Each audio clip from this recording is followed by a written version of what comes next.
Welcome, everyone. This is really a great day. We're here to talk about something that really has the potential to significantly impact the health of our entire community, and we're very excited about that.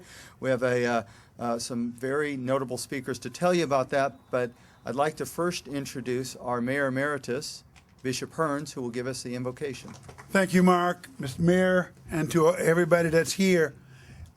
I'm one of those who believe that prayer really works. I mean, sure enough, happens. But I also believe that as it works, that we need to give God thanks for it.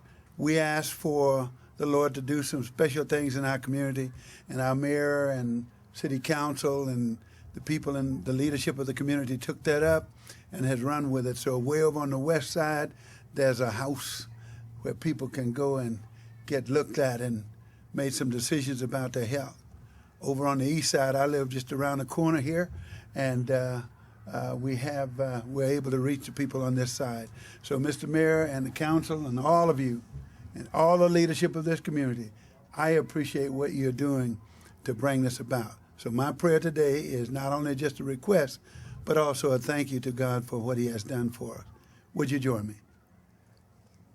Our loving Heavenly Father, we do thank you for this wonderful opportunity to be here on the east side of Lancaster for the purpose of bringing together and opening up a house where men and women, boys and girls who have no money or any such way to get help can walk in this house and somebody will speak to them in a good kind of way.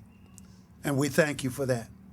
We thank you for the privilege that we have today to be a part of this, and for the privilege of being able to serve this community and be able to say on behalf of the kingdom that, God, you've been good to us, and we thank you for it. Bless this coming together, bless this home, and bless every man, woman, boy, and girl who comes in and out here at this place on the east side of Lancaster. Thank you for it. We thank you for our leadership in this community, and we bless your name, for it is in Jesus' name we pray. Amen. Thank you, Bishop Hearns. Since the day that Mayor Parris got on the council, the first thing he talked to me about was the health of the community. I know this is in his heart and has been in his heart since day one. While these efforts take lots of people to get together, it also takes community leadership. So I'd really like to thank the mayor for his leadership in this regard, and it's a pleasure to introduce our mayor, Mayor R. Rex Parris. Good morning. You know, this thing is so cool. And it's so cool because it came together by just people getting creative and looking at what resources we have available and wanting to have a sincere desire to do something in our neighborhoods to fix a problem that is just starting to develop. You know, the reality is that right now America is suffering from a crushing healthcare cost, and it is a fraction of what's coming at us. You know, I was at the World Economic Forum a month ago, and one of the days I was there, I spent talking about and listening to people talk about what's coming at us with just diabetes alone. Just diabetes alone. We do not have the money or the resources to take care of the people in this country alone that are going to be suffering from diabetes in just a very few short years. And we have got to do something today to make sure that that doesn't happen. And so I asked him, I said, what can we do? And there was no answer. There was no answer. And the World Health Organization was there, and they said, you know, we can just do incremental steps and small steps. And I don't think that's good enough. And I think what can really happen is by us coming together and using our own creative energies, we can do things like this house. We are within walking distance of this neighborhood. You know, what we're seeing as the AV Partners for Health polls the neighborhood, diabetes is their #1 concern, that obesity and other obesity-related diseases, things we can actually do something about. But what we also understand is we have got to bring it to the people affected.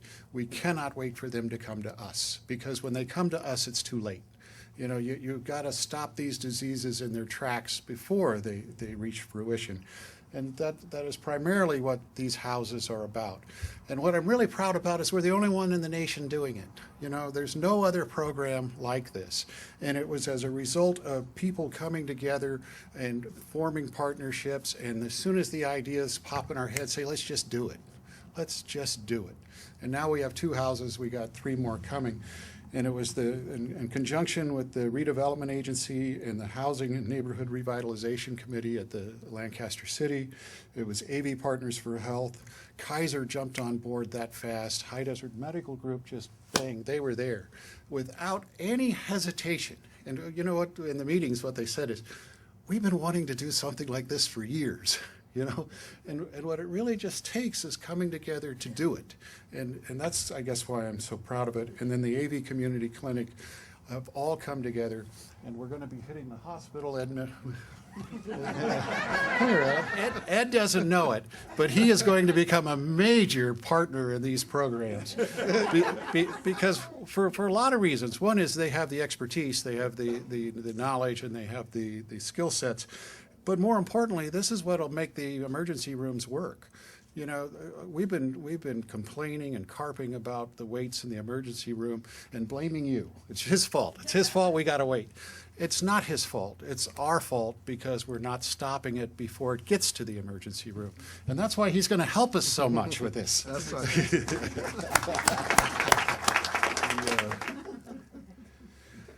And the first house we opened, some of you were there, some of you weren't, but as we were opening it, there was a 15-year-old boy across the street who was home from school, you know, and he was screaming at us, you know, through the window. And somebody pointed out, you know, this is a 15-year-old, we didn't know he was 15 at the time, we just knew he was a teenager, who has that little impulse control, that he cannot sit in his own living room and tolerate a group across the street talking as loud as we are now. That's a medical problem. You know, that's really what it is. Those types of medical problems we can intervene on now. You know, we're going to have psychological services here. When people need medication, they're going to have an opportunity to get it. And also the people that are providing the services are going to be learning in the process. We have UCLA here they're doing a major study on just this problem, and our community has been targeted for that study. And they wanted our help. I said, yeah, we will help, but you got to help us.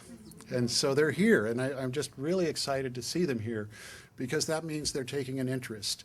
And they've already put me together with two of the world leaders in childhood obesity, and I'll be meeting with them and seeing how we can utilize these homes to address that problem. The one thing we need more volunteers. You know, this is an opportunity to actually do something that is world-changing, because no one else in the world is doing this in the neighborhoods, using nursing students, using physician's assistants, having the guidance of physicians. And it's, you know, it's relatively cheap when you consider what it costs to just put one person in the hospital for one of these diseases. This makes such absolute incredible sense. So for the people that say they want to volunteer but never have the opportunity, and you know there are thousands of them. One time we had a program called AV Volunteers. We had 1,000 people signed up, no place to put them. You know, as hard as that is to believe, no place to put them. Okay, we got some place to put you now. You know, we need volunteers, especially volunteers with medical training. This particular home, my wife and I, we don't always talk about where we put our money. And we've been extremely blessed in this community, and so we do put money places. But I want to talk about it this time. It cost $10,000 to outfit this home. The city provides the home. The partners provide the staffing and the people we need. But we need people to write a check for $10,000 for each one of these houses to furnish it. My wife and I have furnished this one. And I guess what I'm asking is for the community to come together and furnish the other 3. We have two done. We need 3 more. That's $30,000. That's a small price for what this actually accomplishes. Oftentimes, I think the money we donate to various causes just disappears in the air. You know, we might as well just lit a match to it for all the good it does. I mean, it's a sad state of affairs. This is the best spent money we've ever spent. I know this is going to have the greatest impact of any dollar we've ever given to a charity. This is the place I know it's going to work. And so for those of you who can write those checks, we need those checks. We've got 5 of these houses to run, and it takes money to make them run. But because we did that, I get to name the house. Romina, she actually got me started on all of this process of recognizing that as the mayor, I can do something about the health of this community. It's usually not something that a mayor gets involved in. She runs the senior citizens exercise program. For the community. And it's, you know, it's free to the senior citizens. It's over at the park. It's 5 days a week. And 4? Oh, that's right. Somebody dropped their funding. Which one of these guys dropped their funding? And we also had the mayor with the walk with the mayor, you know, because the last thing you want me doing is being in charge of walking seniors through the park. It could go bad. And so Romina was doing that. And it was in those discussions and in those walks that we realized we could do so much more. And it was because of my exposure to Romina that this has become such a priority. And so we're naming the house after you. Very honored. Okay. Very honored. Thank you.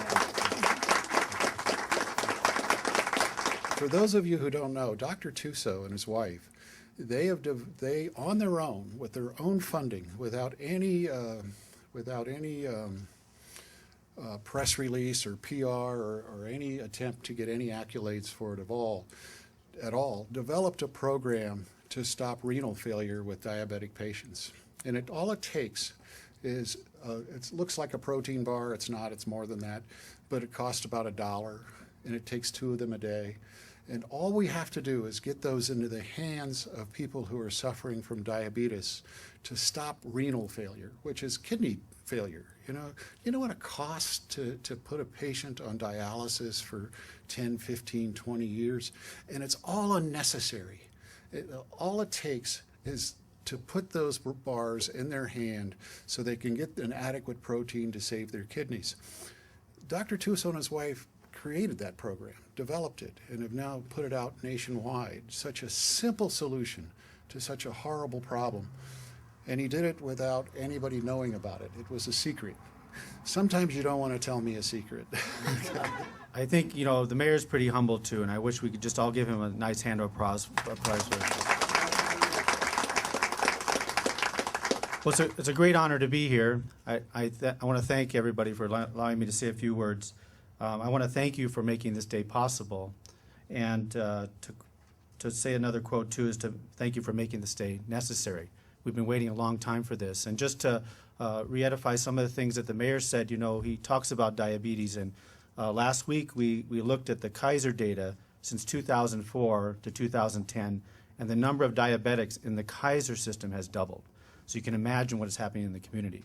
And then another important point the mayor made was his comments about Antelope Valley Hospital and Ed. Ed's been very, very progressive, doing a lot for the community. Financially, he's turned that hospital around. And he has another war to fight in this new health care bill, which will be trying to figure out a way to decrease the hospitalizations and shift some of the funding to the outpatient setting, like Rex said, to try to reduce admissions and stay viable. Now, I'm hoping to talk with Ed in the near future about accountable care organizations.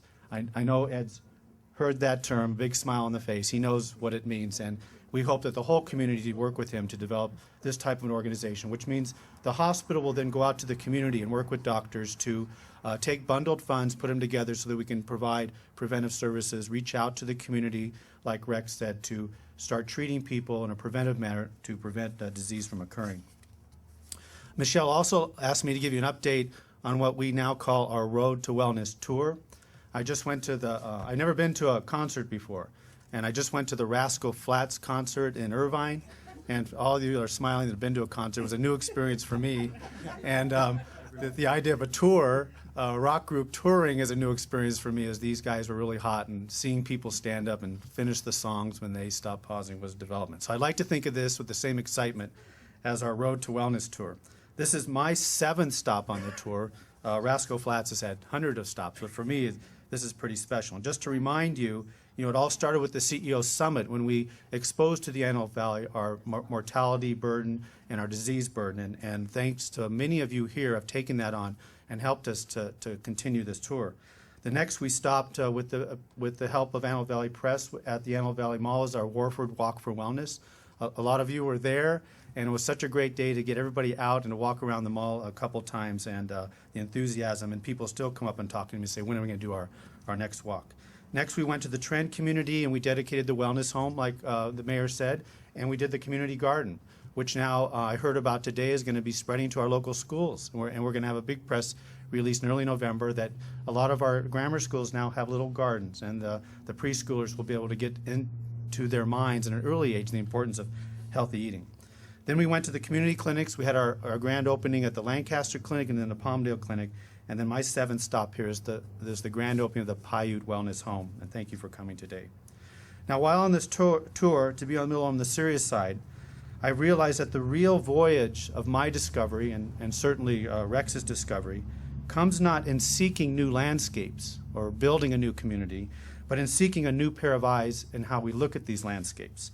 The Trend and Piute locations have not changed for 10 or 15 years, but I think the way that we look at these neighborhoods has changed dramatically. And just if you get a chance to tour this house, you realize what a transformation this be. And this morning I came a little early, I drove around the neighborhood. You can see definitely the houses that have been changed over the last few years in the landscaping and the attitude.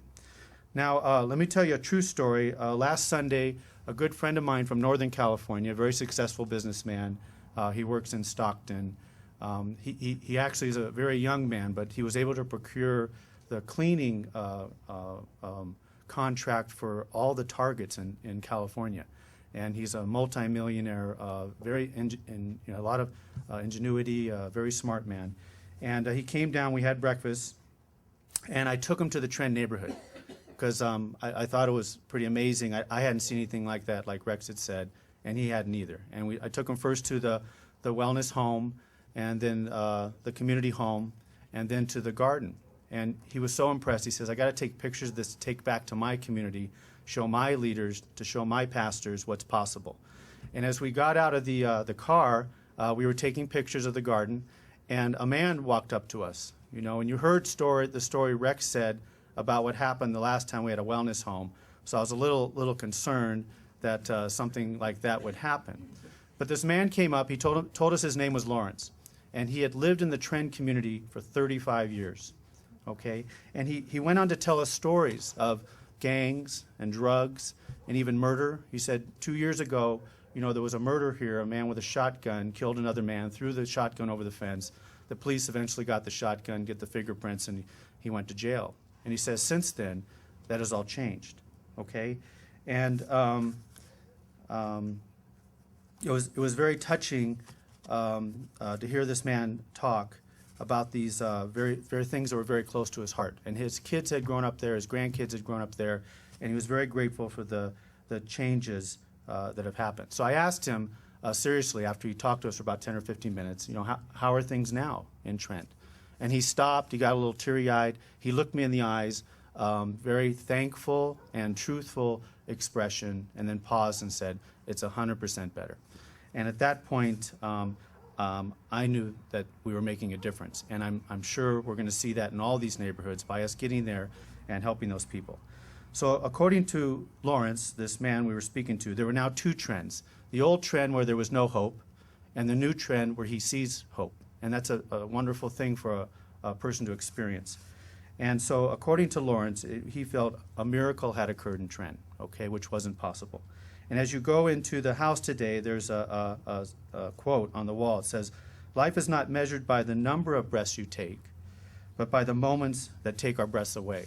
And at that moment, my breath was taken away. And I hope yours will, and I can share that joy with you, that you will continue to support what we're doing.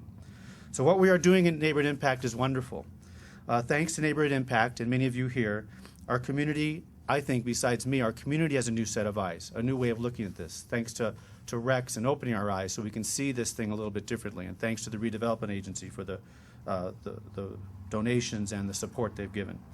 So I think we have moved from separateness not being accountable to these neighborhoods, to oneness. We're all here today in these neighborhoods where 2 or 3 years ago we may have not been comfortable. I think we've moved from failure to not wanting to talk about these neighborhoods to success. This home is a success.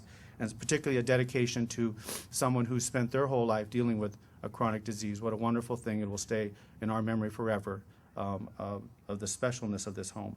And I think we've moved from pain and suffering to joy and inspiration. I'm inspired, and I hope you were. So thanks to Neighborhood Impact, I have a new pair of eyes. I see neighborhoods now, like we've talked about in Trend and here, where miracles were not possible, transforming these neighborhoods to a neighborhood where miracles happen every day. Thank you very much, and God bless you.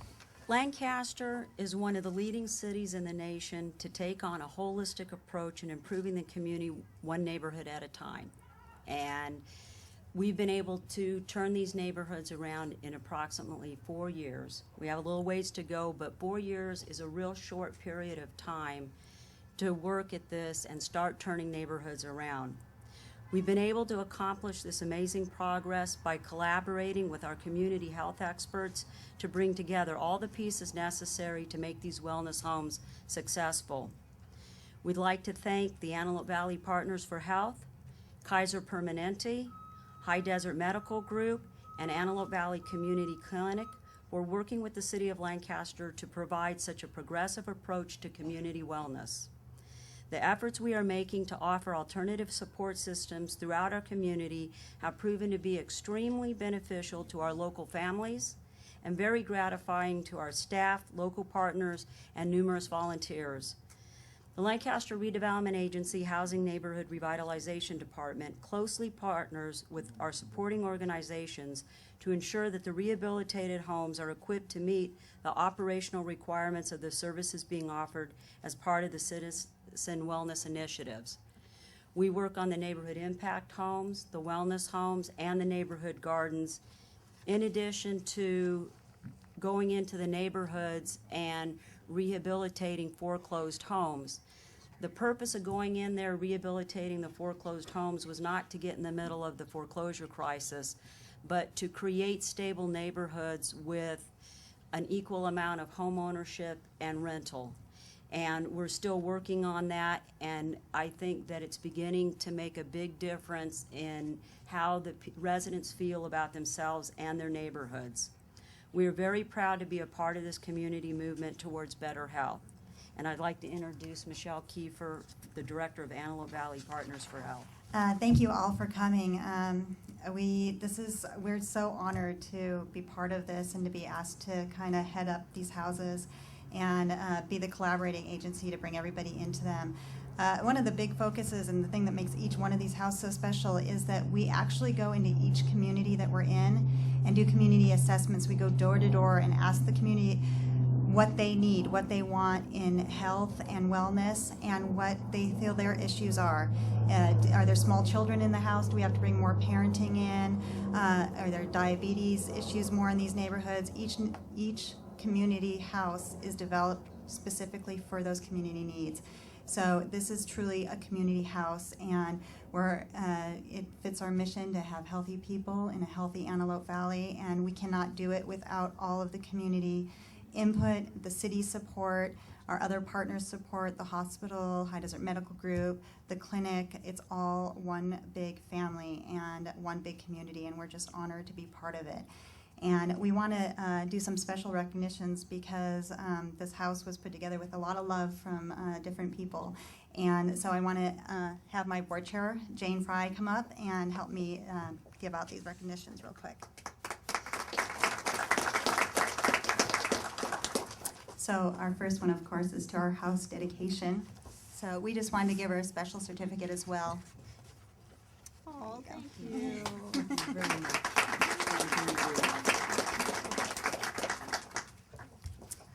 Our next one is for a very special young lady and hopefully upcoming community leader.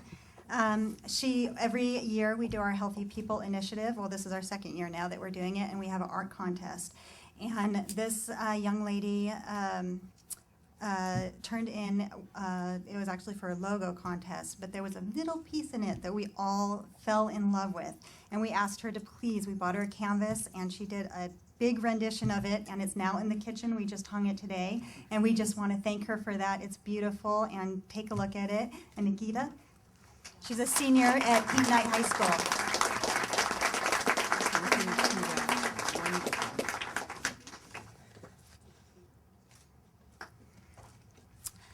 And our next two certificates, I guess we'll kind of do them together, but one of my employees who's very ambitious, and we love her, Shar, she goes to all the Rotaries, everything, and just spreads our word and begs for us and all of that. She just waved her hand. She's actually the one that did all of our preschool gardens that we're going to be doing a ribbon cutting in the next couple weeks. And 24 gardens she got put together, so we appreciate that. But also, she recruited the Rotary Club, the Sunrise Rotary Club, and they had help also with the Live Again Ministries, and they bought all the paint for this house and painted it for us, which we were so appreciative because the staff did the Trend House. So we just want representatives from those two organizations to come up and get the certificate, and we really appreciate it. Great painting job.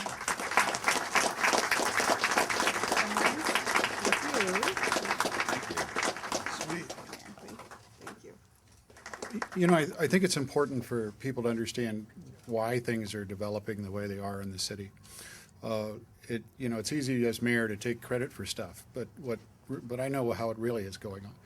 It's not just an exceptional city staff, but we now have these commissions that have been brought from every facet of the community. April Bartlett is with the Architectural and Design Commission, or did I move you? Yeah, that's right. She's chairing that. We have Tim Fuller, who is the Criminal Justice Commission, and we have Jim Vos of the Planning Commission. And we have several others. But as a result of now having like 30 people who are all leaders in different aspects of the community, it's those folks that are making these things happen. You know, as soon as we all get on the same page, it's like magic. I mean, it's magical in the way these things are happening. And the folks that really deserve the credit, though, are these folks, and along with the city staff. And I think we should give them a hand of applause.